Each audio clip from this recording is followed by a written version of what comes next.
Hello, this is a free call from An offender at the Chillicothe Correctional Center. This call is from a correctional facility and may be monitored and recorded. To accept this free call, press 1. To refuse this free call, thank you for using Securus. You may start the conversation now. Hello? Gypsy. Hi, how are you? I'm good. How are you? I'm doing really good. So tell me, like, what is it? Yeah, what has it been like? Yeah, I mean, I cannot believe how well everybody thought the documentary was. I've gotten great response from it. I'm overwhelmed by how it was received. Amazing.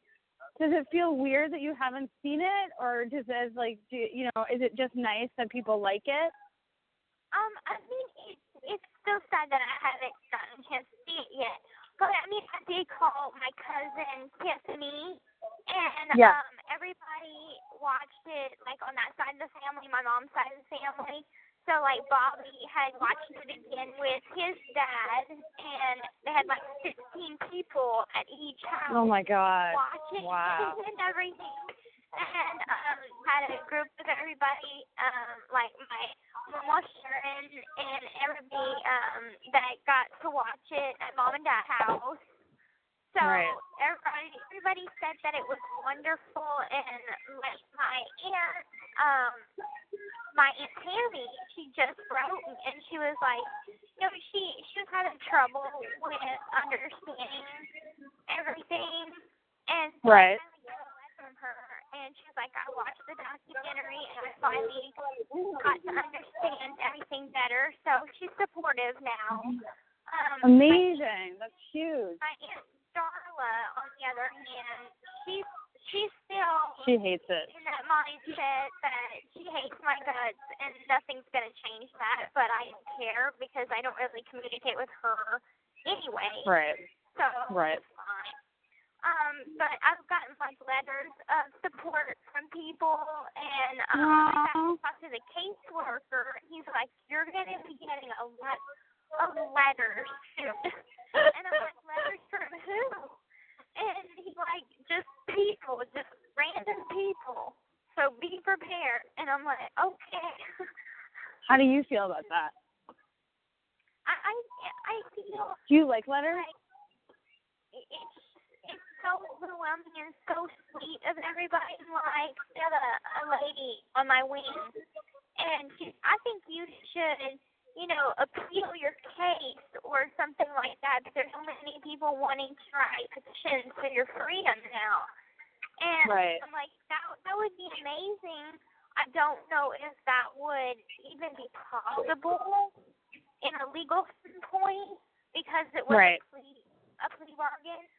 But I mean, as just a thought, it counts, Yeah, I mean, people. Do you know what Twitter is? Yeah. People are like hashtagging like a free Gypsy.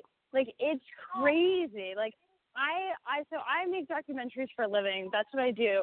I have never experienced. This call is from a correctional facility and may be monitored and recorded. I've never experienced this level of like hundreds and hundreds of tweets.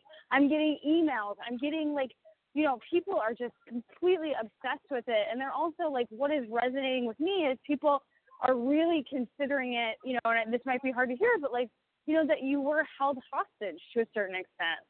And so it's like, I think that with a lot of people, like some people, read the BuzzFeed piece, but like, I think it's when they actually see you and they see you talk about something really honestly, like it just broke through to people. It's like, I mean, I knew it might be a big movie, but like, I think so many people saw it. I haven't gotten the numbers back. HBO hasn't given them, but I'm like, can you tell me? I want to tell Gypsy and Christy, because like Rod doesn't care, but your dad doesn't care, but Christy, and I wanted to let you know, but I just like, it's been crazy. Yeah, it's amazing. I'm like, I got a chance to watch Good Morning America segment, and that was really good. And I got to see, here's a little piece that I did from our interview. And I was like, my biggest concern was how did my hair look? And Right. I was like, oh, that's cute. And I saw myself in like the news leader paper from Springfield, and I got a copy Wasn't of that those crazy? articles. It's been crazy, but you know the outpour of support has just been amazing, and I can't thank enough for that. Well, I mean, of course, and thank you for being rigorously honest. I think that it would not have worked if you were just like, yeah, I can't talk about it. Like, because you were so honest, people really understand where you're coming from. And like when you get out, there's just this understanding of what happened. It isn't like, oh, I heard about this. Like, people will know what happened. So I think ultimately, I think that was a really hard day for you. And, I think it wasn't a service to your future, which is what I'm hopeful for. And like the thing is, the piece is, it's not like a hashtag, like mine is not hashtag Free Gypsy, because if you make a piece of advocacy, like people react towards that. Now people get to decide, like, oh, I do think that she should be free.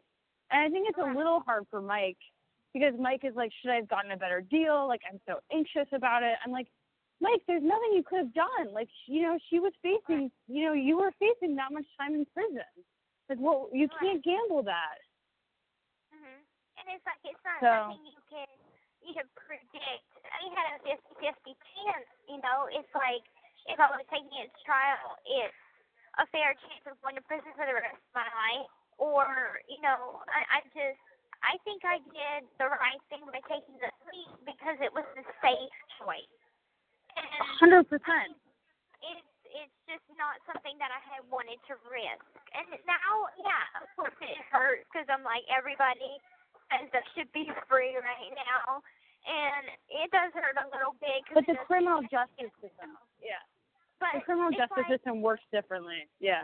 Exactly. It's like if it works on a moral standpoint, then yeah, I should agree.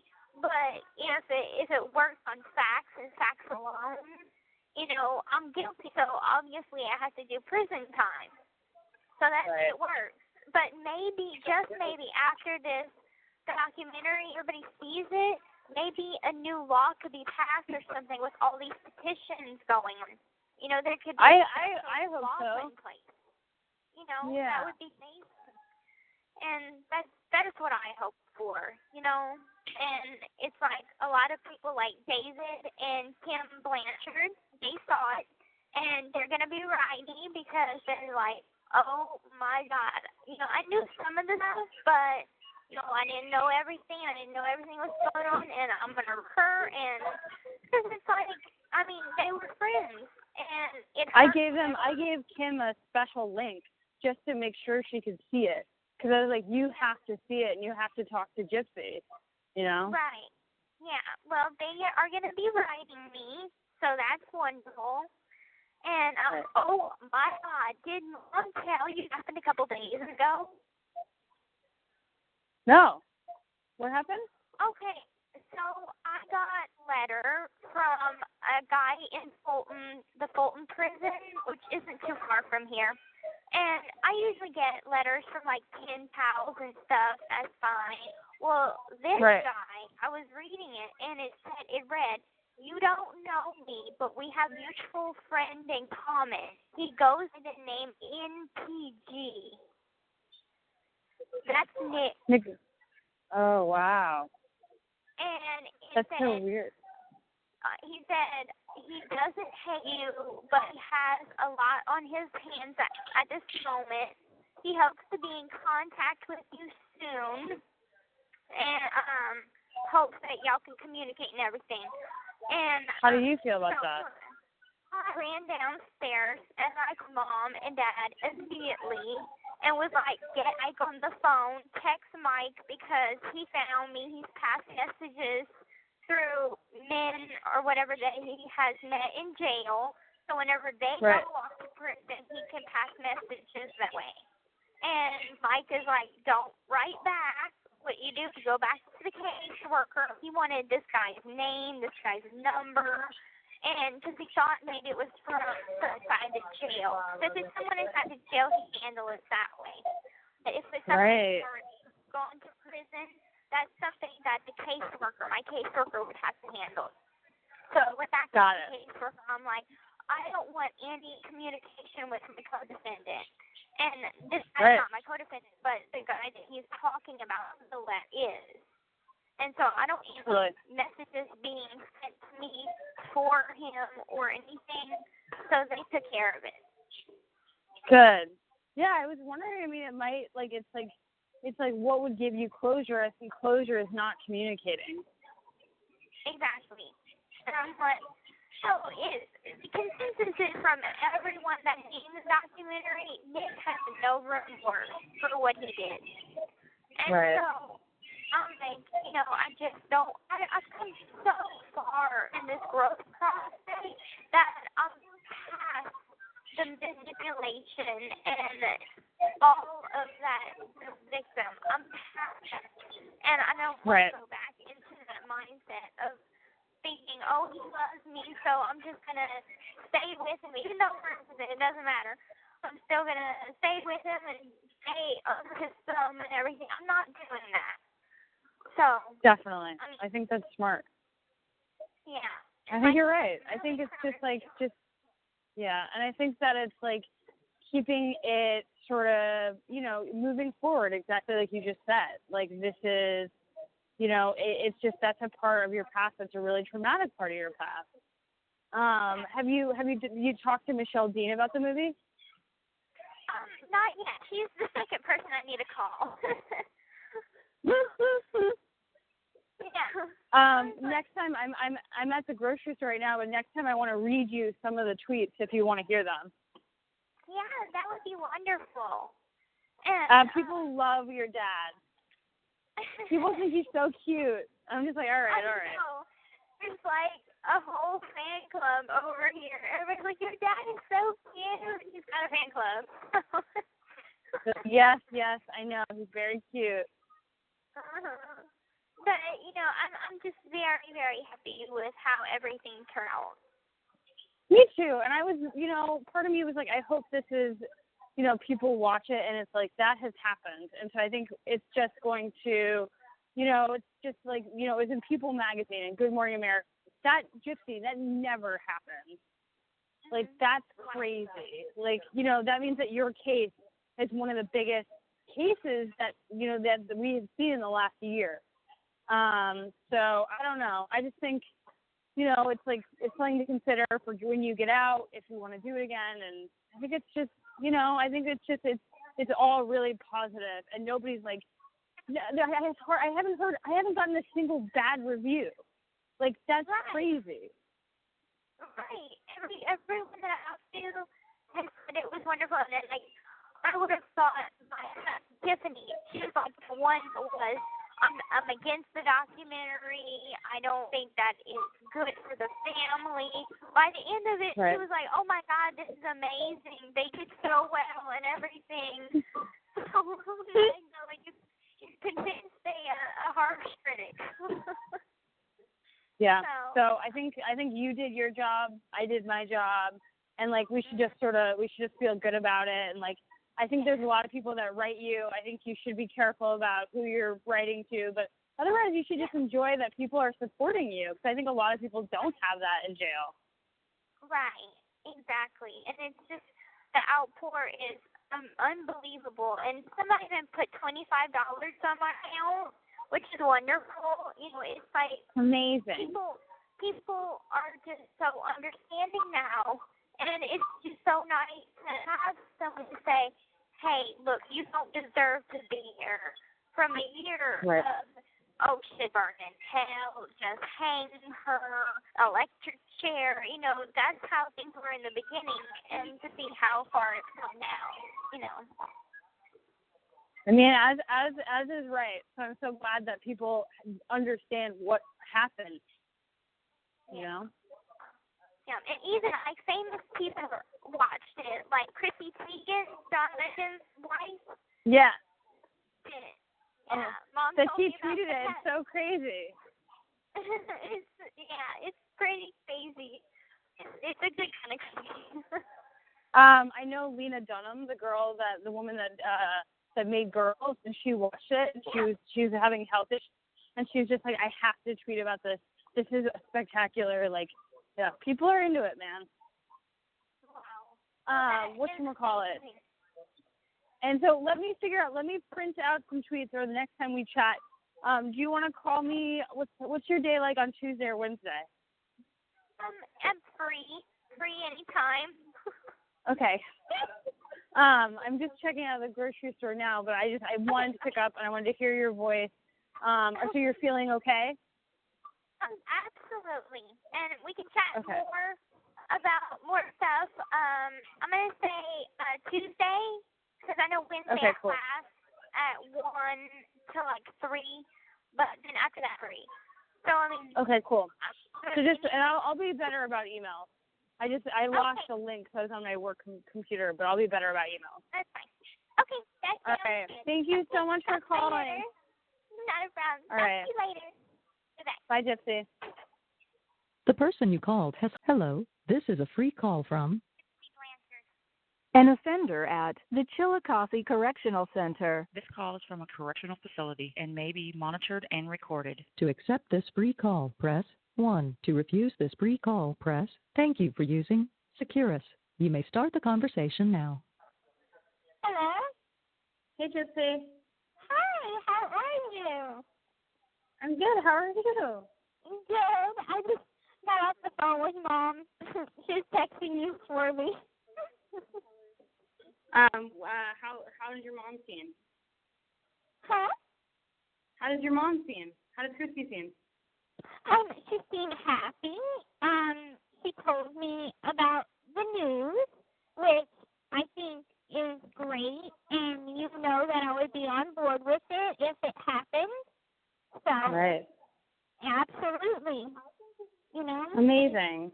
Even so let that, me walk you through how it started, and then if you have any questions, we can start there.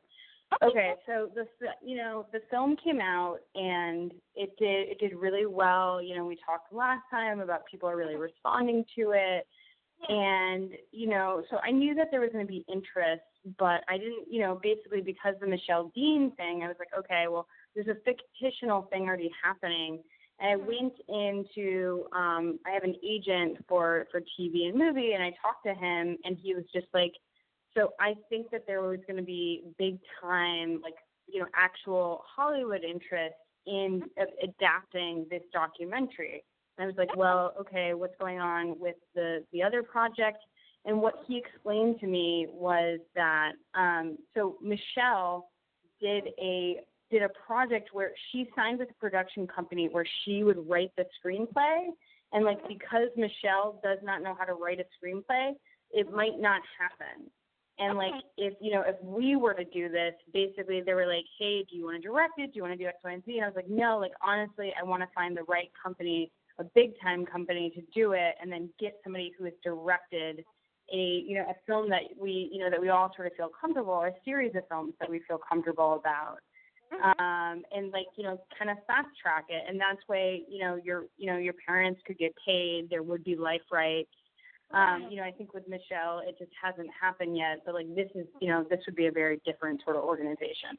Right, and it's a very credible company. So I mean, we've been working with y'all through this documentary, and it's been nothing but positive and a positive experience. Right. So I mean, if there was anybody that I'd want to work with doing something like this, then it would definitely be y'all, because then it would just be like, hey, the group's back together again, So yeah. And I think it's just and it's just when I said that things are going to happen, flying your parents out and just doing it, I feel like we've kept true to our word, with the film, and how we portrayed you and things like that. I just think that it is something that I would love to explore, and if HBO is figuring out right now how they want to proceed, because ultimately they own the rights to it. I'm a filmmaker and they commission the film, so they own the rights, but I think they're so happy with how it's gone that they just kind of want to continue, as you said, with the team together. So what is important right now is for you and I to be in more contact and just be like, checking in and doing that. I'm happy to put, some money in the account. I think that it's just doing that. And then if anybody approaches you, let me know. And unfortunately, because it's a competing project, I don't want to bring it up to Michelle until it's a real thing. Right. And hers is for TV and this is for a movie. Maybe it's different. Right. And that's what Mom said. She's like, don't mention this to Michelle or anybody except for Erin. And I'm like, okay, that's fine. I can keep it on the down low. Down low. Yeah, it's fine. And so what questions do you have for me? How far until it would be made like a reality? I know the documentary took almost 2 years, so right, or a year and a half. But how far in the process are we? Probably a year and a half, 2 years. I think that it's it would be negotiated. It would, basically it would be the authorized version. It would be making sure that your dad and Christy are on board. And I've told you that I'm listed as a producer and a consultant for my dad's series, The Night of the Gun, that, AMC and Sony is developing. So I know kind of what this process is like. And it may seem like it takes a long time, but then you have literally, we have this documentary on HBO. That's forever. They would have this other movie. I just think it's just good things take time. And, but I think as long as if we do it correctly, but, with the Michelle thing, it could be 3 or 4 years. I don't know. Right. Who knows? Maybe I might be she has to write by the the script. time it would happen. So who knows? Right. And what aspect of what part of my life would it be showing? Would it be showing my younger years, or would it be showing how things happen with Nick and touching my case and things like that? Well, speaking from a storyteller perspective and speaking honestly to you, I think that the documentary, I think, did a really good job of covering the case. I think that what is unexplored is the events leading up to what happened that night. It's these moments you guys, and please tell me if this is triggering at all, but it's you guys were best friends. You spent so much time together, and then there were these moments where you tried to assert, even a little bit of independence, and how your mother reacted in that way. I think that, it was it's a hostage story that it's where you didn't know that was the case. And so I think if there was a way to do that and tell that story, in a nuanced way, I think that would be the best way to do it. Okay, yeah. I completely agree, because I'm I have just gotten bombarded with mail. It is Is it okay, or does it feel scary? It's overwhelming, because I'm I pick and choose who I want to write back, and if somebody put money on my account, I'm gonna want to say thank you. Somebody has sent me $25. Somebody has sent me 20 stamps. Different things like that, and I want to tell them thank you. I had this really cute card, and it has some little dill pickles on it, and it says, "You're a big deal." You're a big what? A big deal, dill pickle. A big deal. Oh. Yeah, big deal, but it says dill, like a dill pickle. Oh. It's so cute. But, the support has just been unbelievable. And every day from mail, I get at least 6 letters.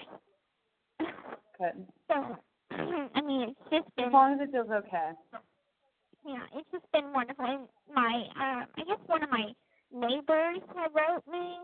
I guess he lived across the street or something. I don't remember him. But Did Dave and Kim write? I know that they had messaged Mom to let her know that they will be writing me. They told her that it might take a little time to figure out what to put down on paper, but they are going to write me. Okay, good. Yeah. I know that was important to you.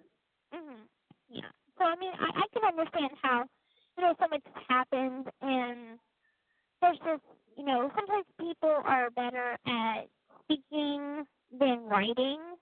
So, So for me, I'm the opposite way. I'm a better writer than I am a speaker, but I kind of write how I speak sometimes because I used to do public speaking. So I used to be quite brave at it. Now I get a little shyer, and I don't know why. If it's just become a habit from being in prison, being reserved. But I was talking about that with my roommate last night. I'm like, I'm reserved because every time in county I wanted to make a friend or something, jail is not the place to make friends. And I ended up getting hurt by it, or something, I did something wrong to mess up the case or something. You know, I just kept on getting in trouble for trying to be friends with people. And it's being friends with the wrong people. So I'm just more reserved now. This call is from a correctional facility and may be monitored and recorded. And it's all fine. Yeah. Well, it's going to be a long weekend here, so we're not going to hear updates until probably Tuesday. But do you want to check in there, and like we'll just keep checking in about it. I'll see what's possible, and then like we're going to have a life rights discussion with Rod and Christy. Okay, that sounds good with me. Yeah. Okay, good. Okay, well, thank you for taking the time to call me, and it's really good to hear from you, and this is really good news. You have the ears. I'm smiling from ear to ear, so definitely good news. Right in my day. Good. As it should be. All right, we'll talk in a little bit. All right, sounds good. Talk to you later. Bye-bye. All right, bye, babe. The person you called has hung up.